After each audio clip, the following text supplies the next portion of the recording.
Hello sir, நாங்க part time ஜாப்ல இருந்து கால் பண்ணிருக்கோம். நாங்க சொல்ற டாஸ்க் நீங்க கம்ப்ளீட் பண்ணா டெய்லி 1000ல இருந்து 5000 வரைக்கும் நீங்க earn பண்ணலாம் சார். எங்களோட டெலிகிராம் குரூப்போட லிங்க் நான் உங்களுக்கு ஷேர் பண்றேன். Okay. அதுல கொடுத்திருக்கிற கைட்லைன்ஸை ஃபாலோ பண்ணி கம்ப்ளீட் பண்ணிட்டு சென்ட் பண்ணுங்க.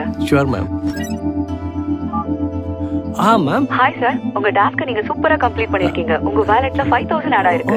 Super ma'am. 10000 டெபாசிட் பண்ணீங்கன்னா 50000 உண்டான டாஸ்க் உங்களுக்கு அசைன் ஆகும். நாங்க கொடுத்த டாஸ்க் எல்லாம் நீங்க சூப்பரா கம்ப்ளீட் பண்ணதுனால நார்மல் யூசர்ல இருந்து டைமண்ட் யூசருக்கு அப்கிரேட் பண்ணிருக்கோம் உங்களை. உங்களோட அமௌண்ட்டை நீங்க வித்ட்ரா பண்ணனும்னா ஜஸ்ட் செக்யூரிட்டி டெபாசிட்டா 2 lakhs வந்து பே பண்ணா போதும். மேம், நான் இப்ப அமௌண்ட் 2 lakhs பே பண்ணிட்டேன். இப்ப அமௌண்ட் நான் வித்ட்ரா பண்ணிக்கலாம்ல? இன்னும் நீங்க 2 lakhs டெபாசிட் பண்ணா போதும் உங்க அமௌண்ட்டை நீங்க வித்ட்ரா பண்ணிக்கலாம். என்ன விளையாடுறீங்களா? என்னால இதுக்கு மேல 1 ரூபாய் பே பண்ண முடியாது மேம். எனக்கு தெரியாது. என் காசை நீங்க கொடுத்துதான் ஆகணும். Hello hello hello. இந்த மாதிரி பார்ட் டைம் ஜாப் விஷயத்துல யாராவது பாதிக்கப்பட்டிருந்தீங்கன்னா அவங்களோட டோல் ஃப்ரீ நம்பர் 1930 அப்படிங்கிற நம்பருக்கு நீங்க கால் பண்ணி உங்களோட கம்ப்ளைண்ட்டை நீங்க ரெஜிஸ்டர் பண்ணலாம். www.cybercrime.gov.in அப்படிங்கிற வெப்சைட்ல போயிட்டு உங்களோட கம்ப்ளைண்ட் ரெஜிஸ்டர் பண்ணுங்க. இந்த டிஜிட்டல் வேர்ல்ட்ல நம்மளோட சேஃப்டி ரொம்ப முக்கியம். Be safe. மக்கள் நலம் கருதி வெளியிடுவோர் தமிழ்நாடு இணையவழி குற்றப்பிரிவு.